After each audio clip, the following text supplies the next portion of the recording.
This is Are You With Me Right Now? Episode 37. Really? Yeah. Jeez. We're old now. Yep.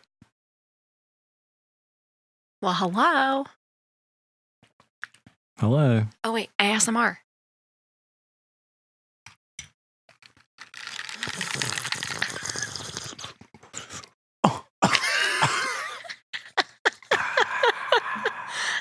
That's brisk, baby.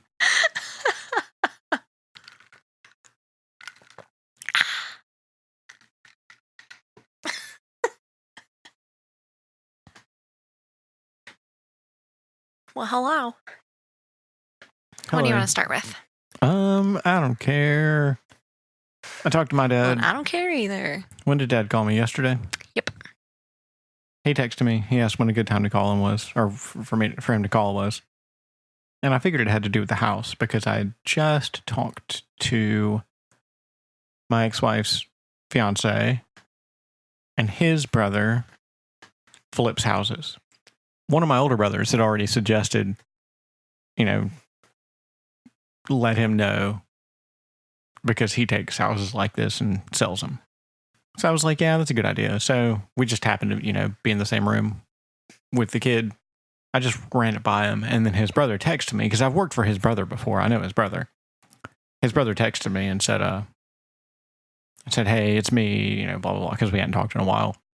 And just kind of, I just told him that it was my dad's house. Here's my dad's number. But yeah, I mean, it needs somebody like you to, fix it up to put it on the market. It needs some work before it gets on the market. So, we'll see. I guess we will.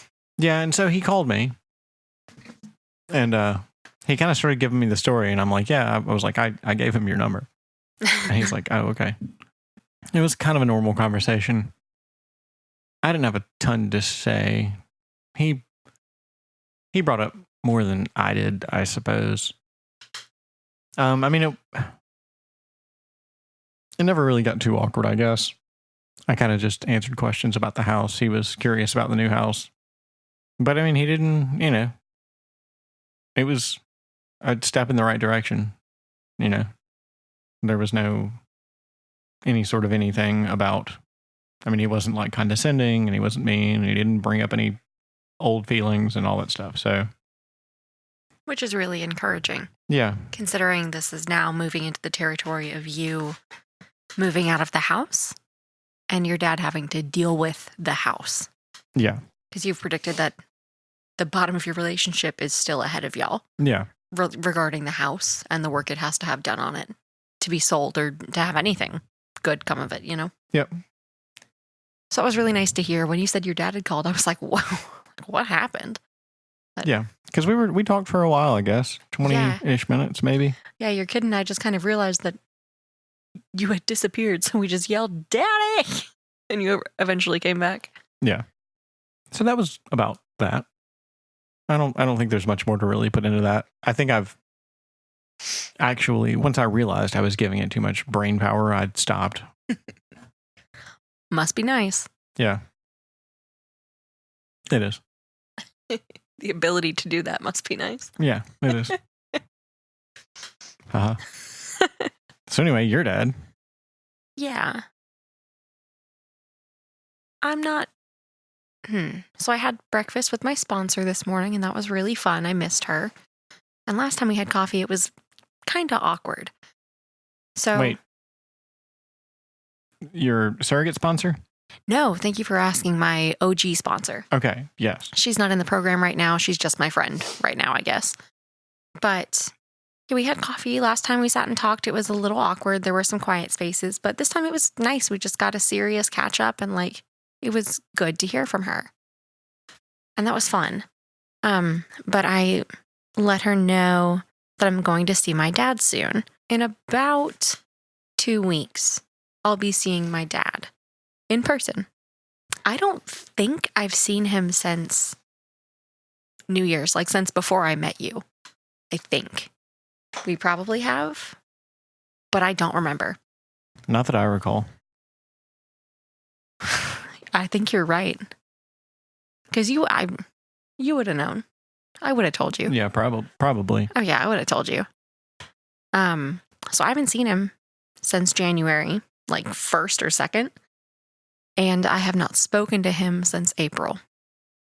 Like, I think he knows you exist. I think. I don't remember. But beyond that, he doesn't know shit. He has no idea we bought a house. I don't think my brothers told him. Who knows? I don't really care anymore. But I don't know what he knows. So this could be really weird. But you're going to meet him with me. Which is bizarre. I don't know what to expect from him at all. He's a very unpredictable person. But I was talking to my sponsor, my actual sponsor. And I was telling her, like, I'm not excited to see him, but I'm feeling like this small version of dread, which we settled on unsettled. I feel unsettled about seeing him, but I'm not like too far either way, either side of neutral. And my therapist and I chatted on Friday at my last session about possibly sending him a text message. Just kind of like because I don't even know if he knows I'm going. My brother's probably let him know. He might have mentioned it. But to just kind of let him know, like, hey, I'll be at the event. It's going to be good to see you because I'm not scared. It's not the best. It's not like I'm looking forward to it, but I'm not like feeling awful. So it'll be good. Like, hey, I'm going to be there. It'll be good to see you. I'll have your Christmas gift because I am making him a Christmas gift. The question now is whether to like chat a little bit, have a conversation, and then say, I just want to remind you that I don't want to be touched right now. It's still important to me that boundary is respected. And if that boundary is crossed, like there are going to be consequences, basically. And this is my therapist's assistant's wording, whatever. That's just the gist. And I don't know if I should put it in all in one text or if we should do small talk. I think it's just going to be incredibly awkward either way, but I want it to be clear. It's definitely something that you need to bring up. I mean, Yes. Yeah, I guess so. That seems to be the most unfortunate part about it, is that bringing it up is probably going to make this situation weird. It's going to add awkwardness for sure. But not establishing that boundary is worse. Yes. Because if I don't say it again, he's going to touch me. Like, I promise you, even if I do tell him, even when I do tell him, I can pretty much guarantee you he's going to try and hug me and see if he can get away with it. Because it's about him. It's not about me. But I need him. I need to tell him that. I need to keep that boundary. It's really important. And it's already going to be awkward. And you and I chatted briefly over dinner, saying like, yeah, keeping it all in one message to just kind of like put it all out there. I would like to do that because I don't tend to beat around the bush. But it could make it kind of awkward. Or it might just make him upset. I don't know. But he's going to be upset anyway, honestly, is what I'm operating under. Is that saying it to him, he's not going to like it either way. So why drag it out? I think just saying it and just telling him and sending that message of like, it's going to be good to see you. I want you to remember this. And it'll be good to be around each other. But there will be consequences, like if you break that rule. I think it's very adult, and I think it's something I need to say. And that I'm not afraid, no, I'm a little afraid to say it, but just because I don't want to have to deal with his response. Sure. Makes sense. But I don't think it'll be, whatever he says, I mean, it's not going to be as bad as I think it is. And even if it is, so what? Just kind of remembering that what he says is just what he says. So I feel like I'm in a pretty good place with that. And I'm going to send it tomorrow, obviously, because now it's late. Yeah, I have no ability to predict what it's going to be like for him to meet you. He's probably going to be fairly awkward or like boisterous in a weird way. Yeah, I mean, I expect it to go well. I expect it to go very well, I guess. It's just, and maybe just in my experience, most parents, regardless of dysfunction, maybe more so with your specific dysfunction, I think the narcissism, I guess they want to be liked. Yes. So that seems to come through more than anything, is that they want to be liked and accepted, by whoever their daughter loves or whatever. So you think like outside of, the family unit or whatever, he's going to really try and make a good impression and that's going to override the other stuff. I mean, that makes sense. That's my prediction. Okay. I could be fucking wrong. I have no idea. Then he's just so confusing and he's very tumultuous, and I'm sure that'll be, or I'm not going to say like he's not going to do that. That will probably, ? Be a large part of the interaction. I'm expecting him to roller coaster a bit. And with boyfriends of mine, the ones that he's even met, he's done it. I mean, he runs the gamut anywhere from saying he's gonna like doing that stupid dad thing where like, oh, be careful, I got my shotgun. Like, shut the fuck up. But like, if you touch my daughter, like, oh, she's gotta stay pure. Like, ugh. To do that, then, and like with another boyfriend, bordering on getting in a physical altercation with him, like ready to punch the shit out of my boyfriend. So, and that was it. That wasn't when he first met him, obviously. So, I mean, well, yeah. but so, I mean, he contains multitudes and I think he will be very jovial. He's very loud. I think he thinks he's very funny. He'll definitely be smoking a lot. And he'll probably make some passive aggressive comments or try and be like really gross sweet about me and like with me and on me about me being his little girl and you better treat her right. Like I don't even know. He might not talk to me at all. Who knows? Yeah. I don't think I've ever had a father do that to me. Do what? I don't think just the speech. Really? Yeah. I've heard it entirely too many times. It makes me want to vomit. Yeah. I've heard it not from fathers, so who have I heard it from? From whom? Friends. Oh, like, oh, if you don't treat her right, like. Yeah. Okay. Like siblings. Okay. I think my ex-wife's favorite sister, I think my favorite member of that whole family threatened me with that one time. Oldest sister? Yeah, the middle sister. I think the one with the kids. Yeah. Yeah. But she's my favorite. I mean, we still get along despite me breaking that rule. She never did come and kill me, so. God, the first time I met that sister, we were at a bar. I was like, hey, do you want to meet my girlfriend? She's like, no. I was like, here she is. So she was like, hi, this is really awkward. And then she like left. I'm like, good to meet you. Yeah.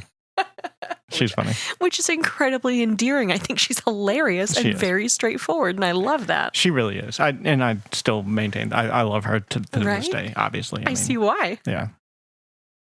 She's cool. And I like doing things with she and her kids. Yeah. Her and her kids. Yeah. I guess that's about all on dads right now.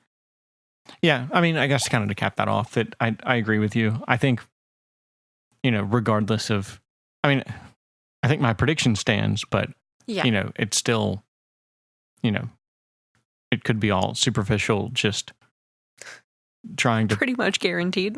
Yeah, sure. But I mean, I don't know. We'll see. Yeah. Because even when he is trying to be liked or whatever, his need for power really asserts itself even over his, like, narcissistic, like, facade of being really generous. Like, I'm sure he'll probably offer to buy stuff that I say I don't want. But yeah, like when we go to restaurants or, when he would take me shopping or whatever, like, dude, he was mean to everyone. He was that one person being a fucking dick to the servers. He orders people around. Like, he's incredibly mean. So they kind of war for whichever one is going to front, like whichever part of him is going to be the mask he wears. Well, we're just going to a football game. I know, but you literally never know. Someone could accidentally kick him while he's sitting down, like in the bleachers, or... Well, that's fine. He can fight as many people as he wants at a football game and get himself kicked out. Right. And if we were in a restaurant, I'd have to stop and I'd be like, look, if you continue being a dick to this person, I'm not going to be able to afford to tip them anymore, because the more you are a dick, the more that the rest of the table has to kind of make up for you. So oh, bitch, he would yell at you, and then we would leave. I'd be like, yeah, fine, bye. And the thing that is helping me feel grounded about this is that, one, I have a backup person. I've got you. I've always gone into these alone, or with someone who was also afraid. So, like, obviously that wasn't helping. And I know that no matter what, you're not going to be moved at all.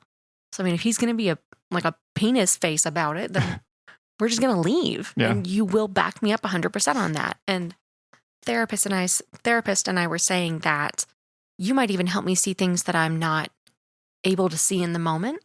So if I'm definitely not going to rule out that I will get worked up. I'm going to try my damnedest not to. I'm going to be armed with worksheets, and I'll take breaks when I need to. Because even if he's not doing anything, I might still be really on edge. I probably will be pretty on edge. And I don't want to repeat steeplechase with you, where I just kind of leave. Yeah. Or polo or whatever. And I wasn't trying to abandon you, whatever, but... I'm a little more prepared for that now. You've done it to me one time, so I'm ready for that again. Shush. I mean, true though. I mean, seriously. I know. I'm more well prepared to kind of deal with that now. Yeah. I think it just has to happen one time. I mean, I've done it to you, so. True. And this is kind of how stuff goes with us emotionally sometimes. Like, sometimes we just react to the moment, then you're like, oh, that's how that goes. Yeah. I think that's just the nature of it sometimes. Yeah.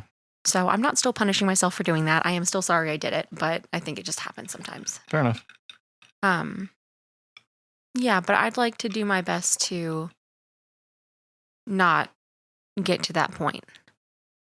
Because I don't expect very much from him, honestly, and you're fully prepared now, I think. With my mother, I still really wish that she would, or that she had acted differently in that moment, and she's doing really well right now. Wait, what?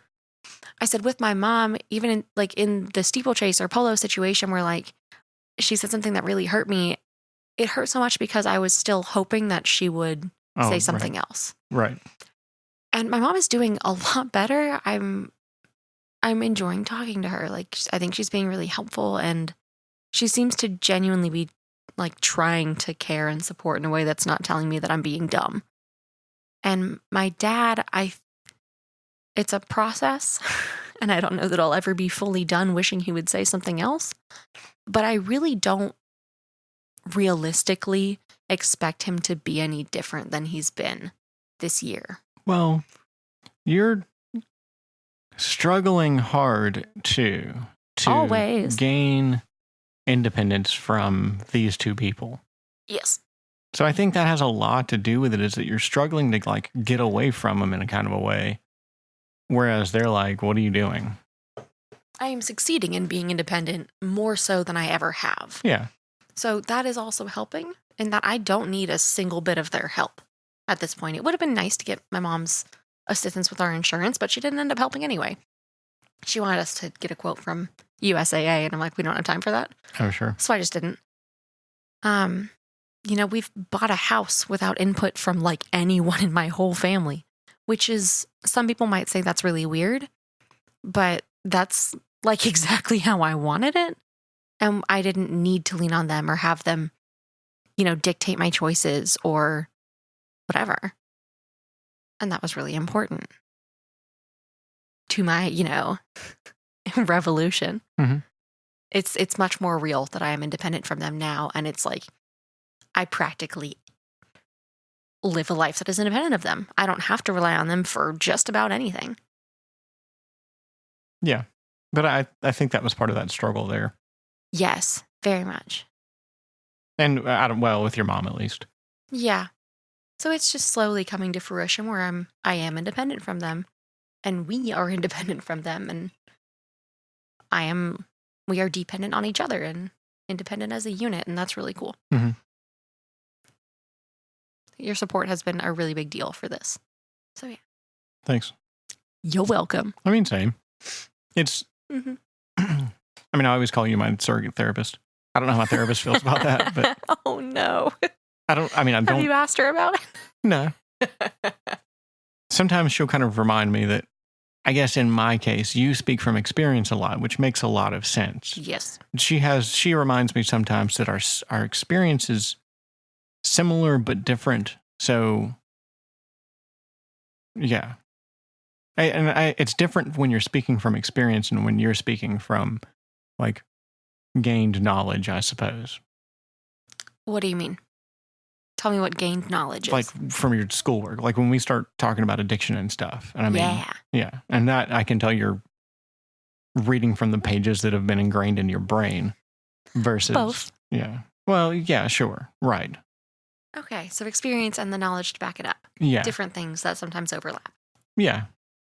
I'm glad she reminded you of that. That's very important. Yeah. Because, I mean, sometimes you'll speak from like personal experience that I can't think of a specific example right now because it rarely happens where, I don't know. I guess there was one time that you kind of, I don't know. Who knows? Yeah. I guess you assessed a situation that I was going through that was kind of based on something you had gone through, but they were similar but different situations, I suppose. And yeah, whatever. I don't know. That's a great reminder. Yeah. I like how grounded your therapist is. Yeah. I mean, y'all are both very grounded people, so you're a good match therapeutically. Yeah, I think so.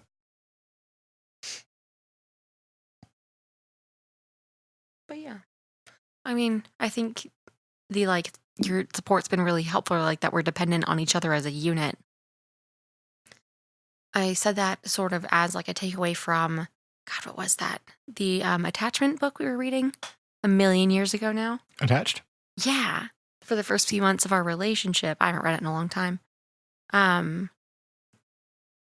It opens basically, or a big premise of it is that that relationships aren't meant for each person to be completely independent of the other. It's that interdependence is what makes a relationship strong. And that you can depend on the person like that you're with, that you are partially responsible for their health. Yeah. And they're partially responsible for yours. Like, of course, you are in charge of yourself and you have to do the baseline work of like making yourself okay. But like, it's a continual growth process. You don't have to be perfect before you find someone you love. And like, it's a collaborative process for each person. And that's just what I'm thinking of lately. Yeah. Yeah, and it's same. It's, I don't know, I guess I'd like to say that that's difficult to envision and try and achieve some sort of dependence on another person. Hi. You got high the other day and discussed it with me. Oh, yeah. What did I talk about? It was so good. It was the best phone call that I've gotten in a while. It was my favorite. What was my high phone call to you? Because I'll remember it when you start talking about it. Oh, it was great. Like, I genuinely was so happy you called.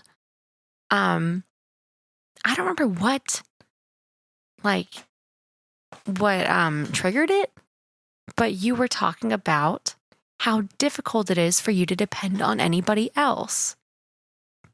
Yeah, I don't know what triggered that. I was just sitting around smoking. I think there was something, but I don't remember what it was. Just that.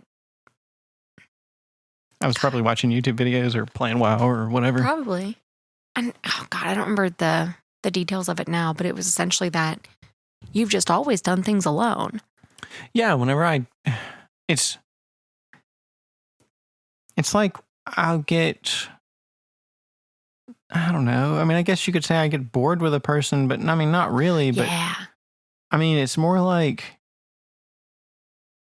when another relationship kind of comes along, whether it be male or female, it's like, okay, well, this is new and fun and exciting, and there are things to be gained from this relationship mutually.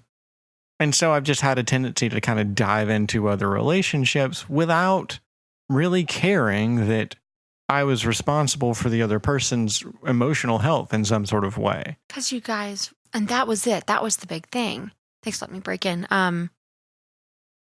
Yeah, you said that like even when you're in a relationship, you tend to not develop like the interconnectedness emotionally, so you don't depend on that person. And so why like you kind of operate on the site like I don't depend on you, so they don't depend on me, or like if I leave, then they'll be fine. Yeah. Because if someone left you, you'd probably be fine. Yeah. Which was just really interesting. And that's just how I've developed relationships, because that's kind of how all of my relationships have been. I remember when my best friend was like, hey, I'm moving 2 hours away. And I was like, well, shit. And then like 2 or 3 years later, we still kept up a lot, and I went and visited him a few times. But then he was like, hey, I'm moving halfway across the United States. I was like, oh, well, all right, well, there goes whatever we thought we were still hanging on to. And that's me with some of my friends too. When I came to college where we are, just told my best friend, like, okay, I'm moving 3 hours away. I love you. He's got a 12-year-old sister that I've met like once. I mean, that's how long ago it was, and that's how much I've kept that close to him, because his grandmother is like my grandmother. Mm-hmm. Dude, she loves you so much. Yeah. We caught her in the she drove by us when we were riding bikes the other day, and you were just talking to her forever. She was very, very sweet. She cares about you a lot. Mm-hmm. And she still remembers that I'm in school, that I'm doing whatever I'm doing, and she was checking up on me like personally. Like she's a really supportive person in your life. Yeah, absolutely. Absolutely. I love her to death. I mean, far more than I love my own grandparents for whatever. I mean, just because I spend so much time at our house, I spent so much time with them. I was a member of their family, and vice versa. I mean, he was a member of my family too. We just spent more time over there because there was, I don't know. I don't think anybody really liked being around my dad. Not that he was like an evil, mean person, but I don't know. Things just seemed a lot more free form at his house, at least. At your friend's house? Huh? At your friend's house? Yeah. Not that his, well, yeah, I mean, there wasn't a whole lot of discipline over there either. I mean, isn't that fun? Yeah. I mean, he's been to prison. Look at him now. And, yeah, I know, right? Like, so he's getting his discipline now, I guess. Yeah. So I don't know. Jeez. But that didn't come from his grandparents. I mean, the whole reason he was living with his grandparents is, that's indicative of the situation anyway. We lived together in a week and a half. I know. I'm so excited. Literally a week and 2 days. That's it. Every time we wake up now in the morning, you're like, do we live together yet? Yeah. I can't wait. I mean, why not? Love on me. Toot my horn. Gassy lady. Oh, yeah, I can toot my own horn. Sorry, I was incorrect wording. I'm literally about to toot right now. Gross. You're welcome. Yeah, it's just, it's going to be nice being a family. But, I mean, I don't know. It's gonna be nice having a space that's ours. Mm-hmm. Something that we kind of control. I mean, you see what I've done to this place as a bachelor. So this is me alone. Yes. This is what it looks like. So yeah, this is my bachelor house. But now I'm like looking at it and I'm like, oh, like the reason all of this landed here, the reason most of this stuff landed here is because the bedroom was my brother's. Like when I moved in here, my brother still lived here. Really? Yeah. Oh, I didn't know that. How old was he? This was when did I move in here? 2015? Yeah. So 4 years ago, he would have been, what 22? Yeah, he would have been my age. Something like that. Ish. I didn't realize he still lived here. I did not know that. Yeah. Yeah, he came with the house. He didn't pay any of the bills. Oh, right. And that's when y'all lived together and then you told him to stop living with you. Was that He lived here through the breakup. Really? Yeah. He lived here. God, when did he move out? I had started really heavily dating my next girlfriend. And Wait, so he lived with y'all when you were married? Mm-hmm. I did not know that at all. Yeah. Huh. I mean, I knew that he had an addiction problem. I think at some point in time, that's kind of when he started to go to like NA. He was trying. That was before he started going to NA. I think when I kicked him out is when he really kind of buckled down on it. He really tried. But I mean, he just moved into Dad's house, so I don't know if he was better off or worse, but he couldn't live with me anymore because he was stealing from me. Yeah. And Dad didn't care that he was stealing from me. Of course he didn't. Dad just kind of laughed at it. And I was Why like, would your dad care at all? Right. That's not surprising in the least. It's unfortunate, but it's not surprising. But yeah, so this is you alone in this house. Yeah, I mean, I still kind of landed here because he just kind of had the bedroom, kind of. I mean, he didn't pay any bills, so whatever. He would help clean and stuff like that. He would help cook, when I asked him. But he was gone a lot too because he was dating a girl at the time, and she was really sweet. She had a kid. I really liked her. She was much nicer than current girlfriend that he's wondering how to break up with. Yeah. I was wondering when that was going to come. Yeah, same. But it's not a good time. Nope. I don't know if I mentioned, but he had an overdose and technically died 2.5 weeks ago. We did. We talked about that. On the podcast? Yes. Okay. Very, very scary. Yeah. So I'm glad he's even here to be thinking about these things. Yeah. But yeah, this was our chat about addiction last week. Just that this situation has to be crazy difficult for both of them. And the current stress situation between each of them for other reasons is... I feel for him and for her being in the midst of an overdose, and he's sober now for a couple weeks, but dealing with that and also in a relationship that's not working. And I can't really imagine that you were, deep enough into an addiction that you were overdosing. I know it was fentanyl, and so it wasn't like a huge dosage of whatever he was going to take. Well, he thought he was railing 300 milligrams of... of oxy, right? Yeah, of oxycodone. If you're regularly taking oxycodone, I can't imagine your relationship is going that well anyway. Does she use? She smokes weed, I know. Okay. Does she do anything else? I don't know. I don't think so. She's a school teacher. That's right. If you're living in that sort of, like, at that substance level, it's difficult to imagine that your relationships are going well at all. Right. Being close to someone with an addiction is really freaking hard. And I can't say I don't think, or here, I'll take out the negatives. I think it's a good thing that they are looking at separating, even temporarily. You had said that. Yes. Whether it's temporarily or forever, I think they need to get away from each other right now. Yeah, but that's just going to land him back at my dad's house. Well, which is the worst of the two evils here? It's gotta be one of the two right now. And a romantic relationship that's tanking will fuck you up harder than your dad who babies you. Neither is good, but his relationship with your dad is better than yours is. Yeah, I agree, but not in a healthy way. No, your dad's going to enable him. Right. But his relationship's driving him deeper into like the misery that makes you turn to substances anyway. Which one sucks more? I don't know.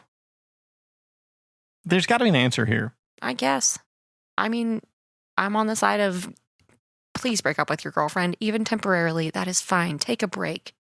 Move in with your dad. Remain sober. And then get the fuck out of there. But his life with her is so overwhelming. They've got like 6 million pets. Yeah. And their house breaks down all the time, and he's working multiple jobs and trying to juggle a million things. He thinks that he's the only one working. He's carrying the relationship according to him, from what I hear. Really? From what I've heard from you, yes. That he is trying to be a good partner, a good whatever, and it's just... He's trying, yeah, for sure. And he's putting his entire... he's putting his back into it all day, every day, and he keeps getting shot down. He's been getting tickets and stuff. and fighting with his girlfriend, and like he's just not catching a fucking break. Yeah. I think he's just run down because he's trying so hard.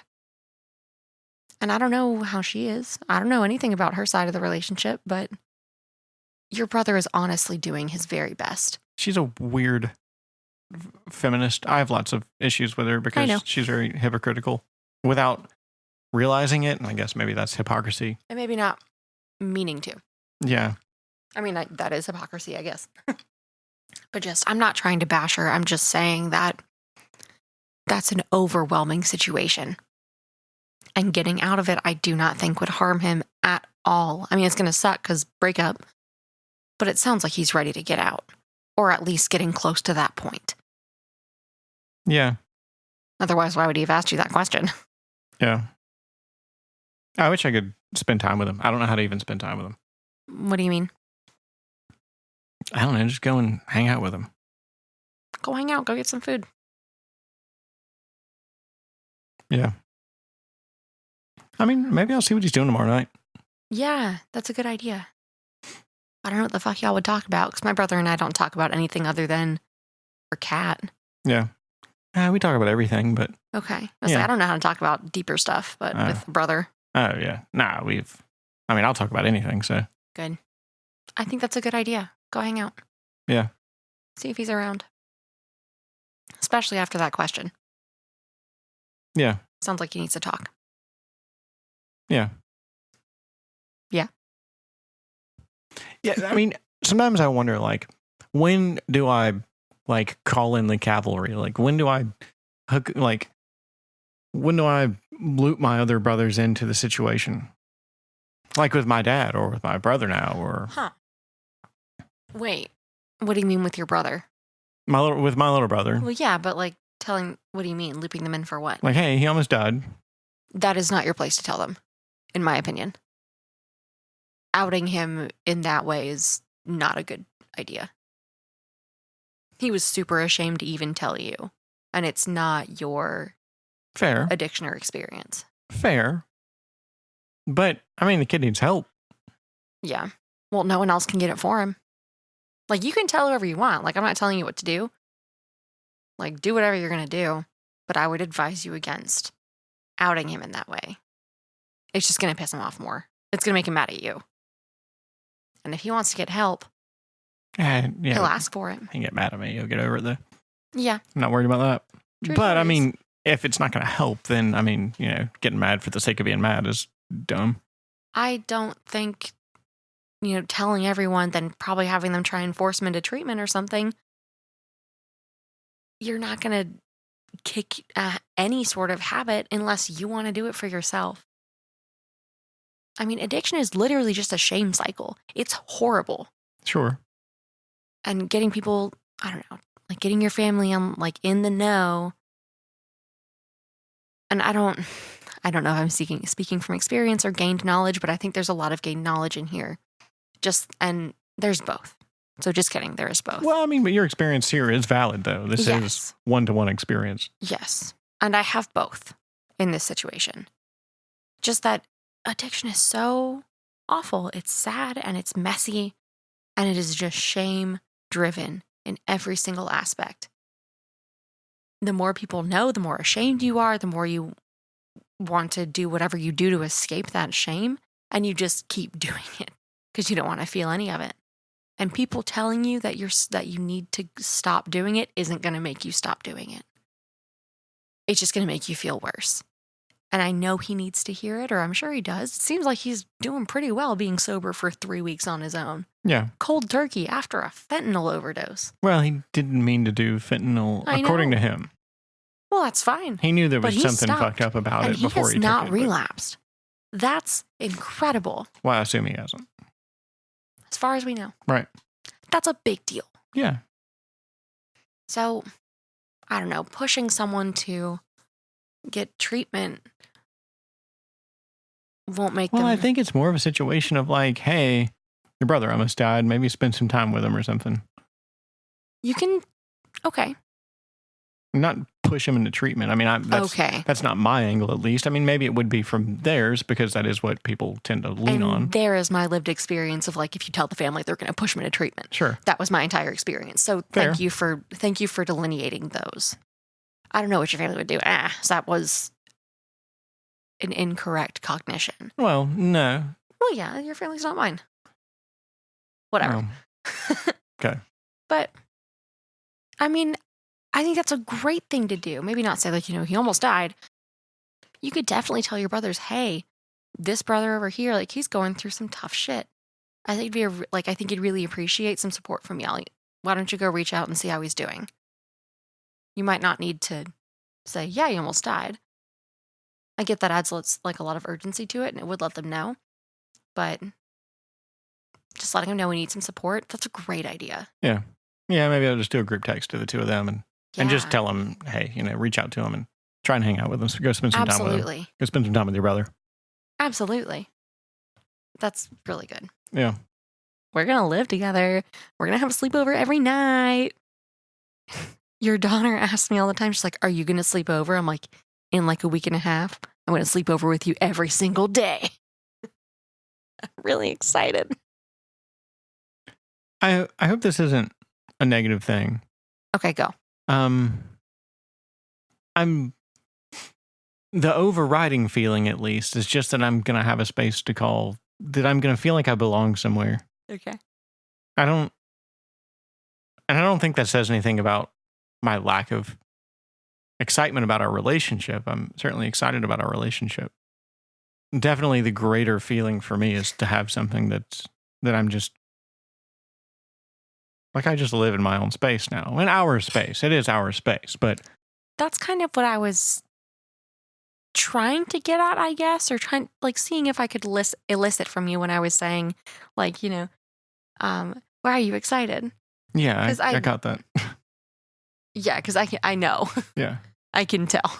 Yeah. Like, I know you're excited to live with me, but that's not the main motivator here. I'm excited to have overridden by that. Yeah. I'm excited to have a family. I mean, I'm excited to I guess. What do you mean? I'm just being a butt. Oh, yeah, you are.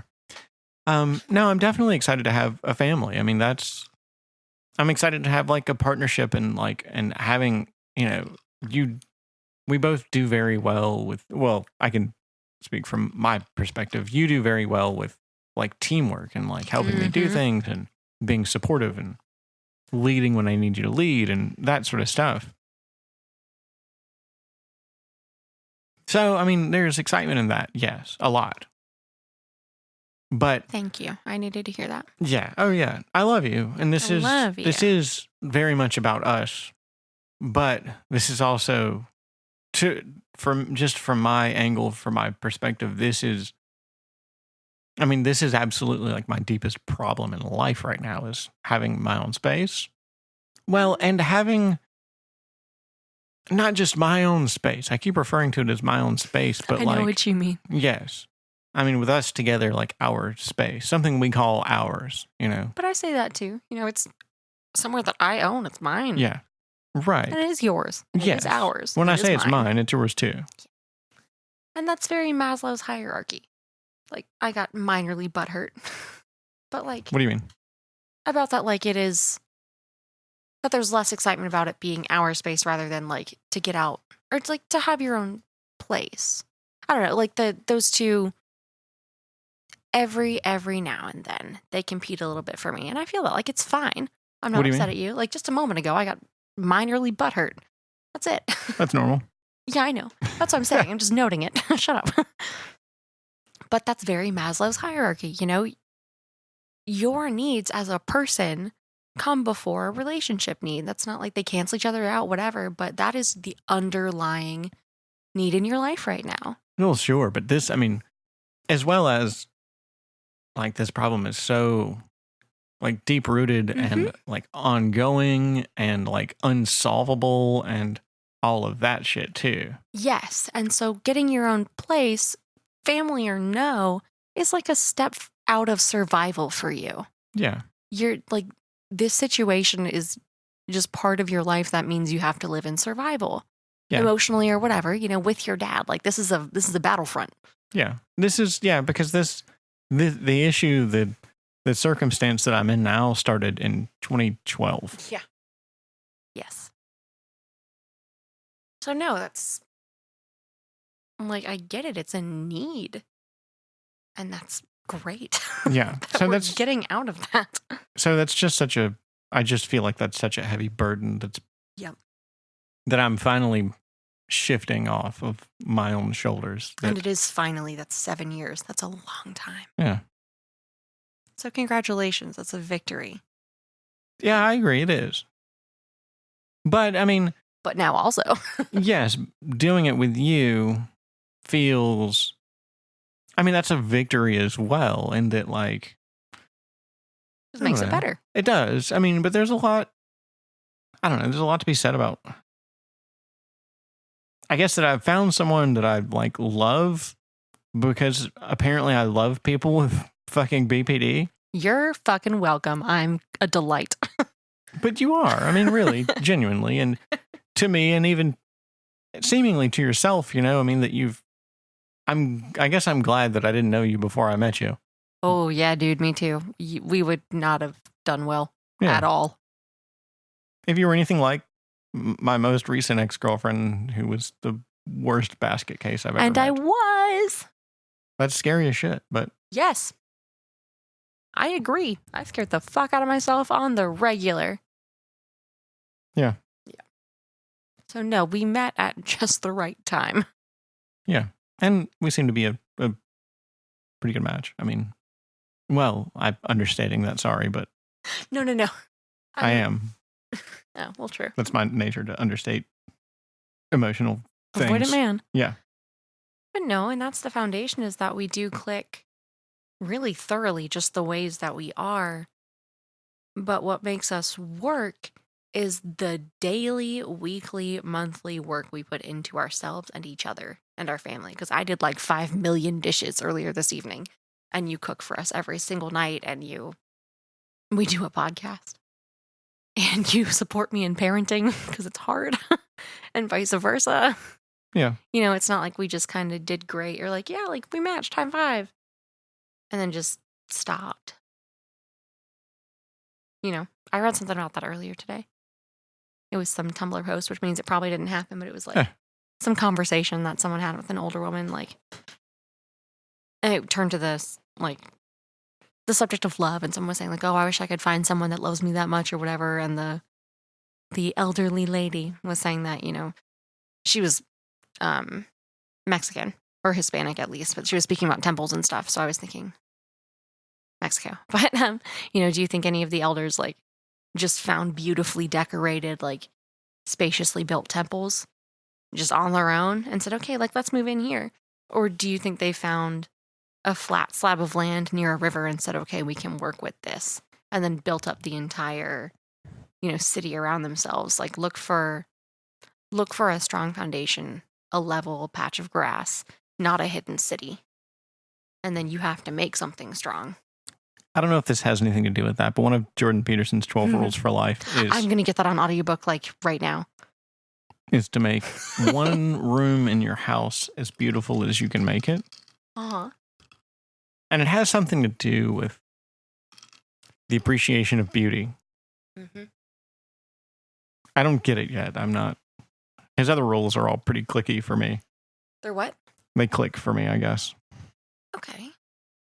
I'd like to hear more about that. Like, don't stop your child from skateboarding. I'm so excited for our kid to skateboard. Ugh. She's going to be the most wounded, but she's going to be so cool. She's already very spunky and very cool. I think she will gravitate towards that. Yeah. And we both think it's really cool that you can do like 13-year-old bike tricks. So I wonder how her friends like her. don't know. I have never seen her interact with another child. I'm not too worried about it because she has friends at daycare. She does. She got invited to a birthday party. Yeah, well, the whole class did. But yeah, I mean, true. Whatever. She still got invited. Yeah, hopefully, like the other kids from the class go. Hopefully, enough of them go to where there's a good sample size there. I'm excited to see that, actually. I hadn't thought about that. I hadn't either. So yeah, she's got one kid in class that she's infatuated with. It's a boy. Crushy lady. Yeah. Oh, I've got some completely random. I just remembered this though. I'm cleaning out my jewelry and my clothes and like all the things for the move, and I found a couple necklaces that I think she'll like.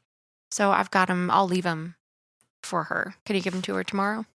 They're just old ones that I've had for a long time. Okay, maybe. If we do that, she's going to want to take them to daycare. But True stories. Okay, then maybe I'll just leave them here. I don't know. I'll see y'all on Tuesday. okay, anyway. That's about all. Peace out. Peace out.